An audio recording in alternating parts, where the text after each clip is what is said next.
Salam tout le monde, j'espère que vous allez bien. Bienvenue dans ma chaîne Cuisine Homme Samy. Aujourd'hui, je partage avec vous le mthouam algérois, une recette très simple à faire avec des petites astuces de grand-mère. Vraiment, essayez de suivre la recette, vous allez voir. C'est une recette très bonne. En plus de ça, avec le ramadan, elle passe très bien. Et même quand on a des invités, comme on dit en arabe, tahammar l'wajh. Et comme je dis toujours, c'est une recette à ma façon. Parce que je vois bien les commentaires, ils vont venir arriver. Donc, c'est une recette à ma façon. C'est parti pour la recette. On va prendre notre viande. Pour ma part, j'ai pris le gigot d'agneau. On va dire, c'est la bonne viande qui se marie avec le mthouam. Après, si vous voulez, vous pouvez le faire avec du poulet. J'ai déjà partagé une recette. Je vais vous la épingler. On va rajouter une grande cuillère de smen el medina.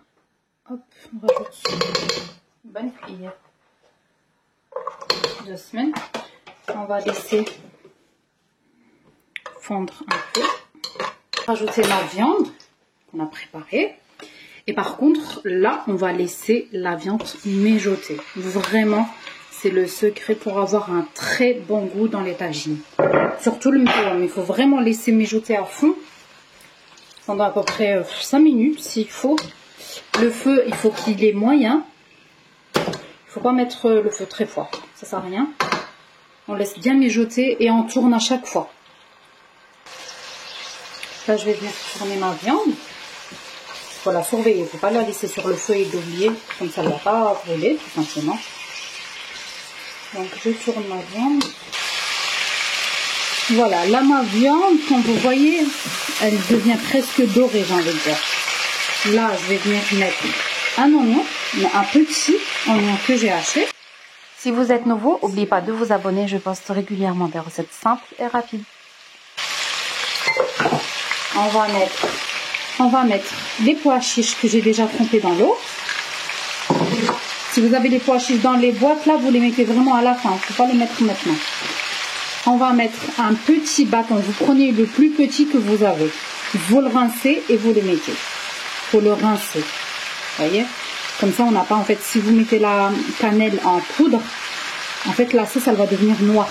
C'est pour ça qu'il faut mettre un bâton et il faut le rincer. Voilà. Donc on baisse un peu le feu.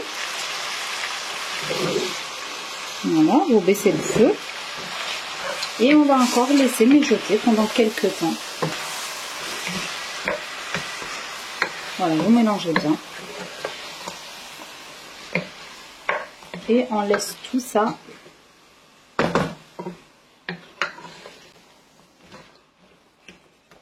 c'est une recette vraiment très simple à faire et super bonne. En plus ça sent super bon. C'est une recette typiquement algéroise, mais moi je la fais à ma façon. S'il y a des algéroises ici, dites-moi. Mais bon, je pense que je suis pas très loin, mais la mienne aussi elle est super bonne. Je sais que normalement la recette la vraie recette de mthouam, il n'y a pas d'oignon. On ne met pas d'oignon. C'est vraiment que l'ail. Mais là, nous, on aime bien toujours changer un petit peu. Du coup, c'est pour ça que j'ai rajouté un peu d'oignon. Donc, je mélange bien. Je laisse mijoter tout ça. Bien sûr, en tournant de temps en temps. Je viens rajouter l'ail. Pour l'ail, en fait, c'est une petite astuce. Je prends tout l'ail que j'épluche, je l'écrase, en fait, je le mixe, je mets dans une petite boîte et je mets un peu de l'huile et ça bouge pas. Et c'est plus simple, c'est plus facile. Dès que vous avez besoin, en fait, vous prenez et vous cuisinez avec. Donc là, c'était une petite astuce de grand-mère. Le mthouam sans l'ail, c'est pas le mthouam, c'est pour moi la bonne mthouam, c'est l'ail. Donc on va mettre une bonne cuillère d'ail. Je mélange et je laisse mijoter comme toujours. Voilà, j'ai laissé mijoter. Là, je vais venir mettre les épices. Les épices, il n'y a pas beaucoup d'épices. Il y a 2 épices. La cannelle, on a déjà mis le bâton de cannelle. Là, je vais mettre un peu de poivre. Voilà. Je mets à peu près une demi-petite cuillère de poivre. Et je vais venir mettre du sel. Voilà. C'est tout. Vous ne mettez rien d'autre. Voilà, vous mélangez. je laisse mijoter un petit peu. Ah, je vais venir rajouter un peu de persil, vraiment un petit peu. Et voilà.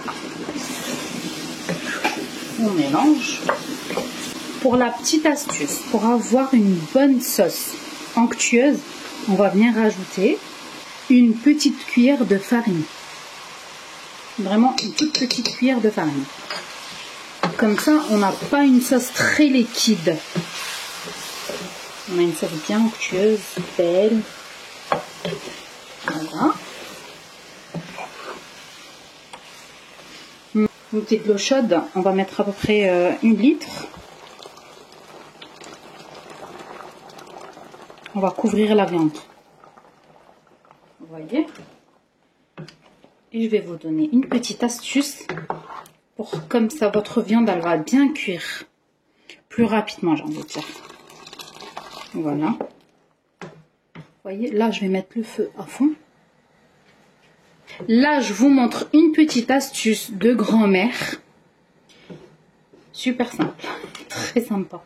Vous allez être étonnés pour les personnes qui ne connaissent pas, mais ça aide vraiment quand on n'a pas le temps, quand on veut faire vite, quand on a des invités, ça aide vraiment. Vous prenez une cuillère, voilà, il ne faut pas qu'on voit ma tête.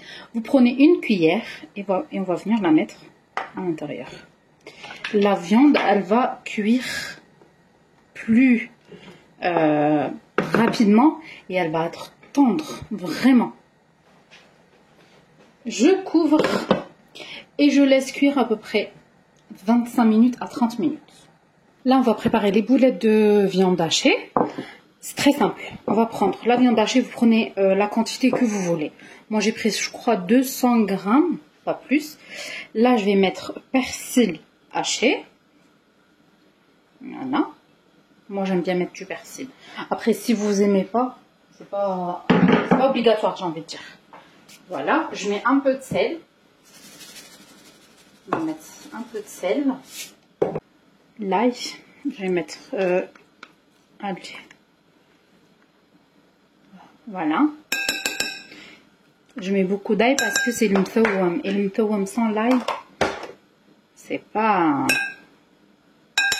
mthawam. Donc, j'ai mis de l'ail. On va mettre poivre.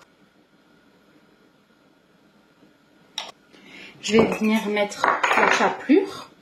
Je vais mettre 2 cuillères. Voilà. Hop.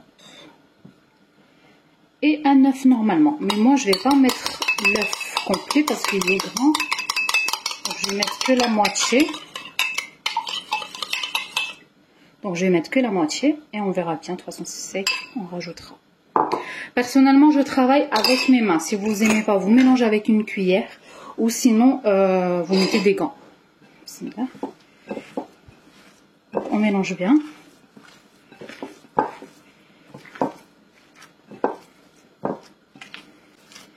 Aujourd'hui, j'ai filmé autrement en fait.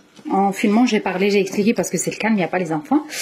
Donc, vous me dites si vous aimez bien, je continue comme ça. Ou sinon, je fais comme d'habitude, je filme et j'enregistre après. La voix. Donc là, je vais venir préparer mes boulettes. Plus ou moins, on va dire entre 20 et 25 grammes. Voilà, pour avoir des bonnes boulettes en fait. Pas trop grosses et pas trop petites. Voilà. Je fais la même chose jusqu'à que j'ai plus de viande. Après, si vous voyez que vous avez fait beaucoup, vous pouvez congeler le reste des boulettes et vous mettez la quantité que vous voulez en fait. Voilà, les boulettes, elles sont prêtes. Là, je vais les laisser de côté. On va les mettre au frais. Le temps que la viande, on va cuire la viande après, on va dire à 60%. Et puis, on va rajouter nos boulettes. Là, je vais venir vérifier avec vous la viande. Et on va venir mettre nos boulettes. Voilà. Voilà.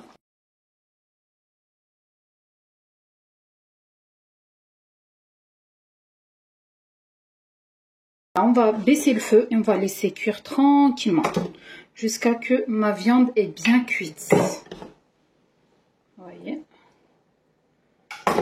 Ça sent super bon.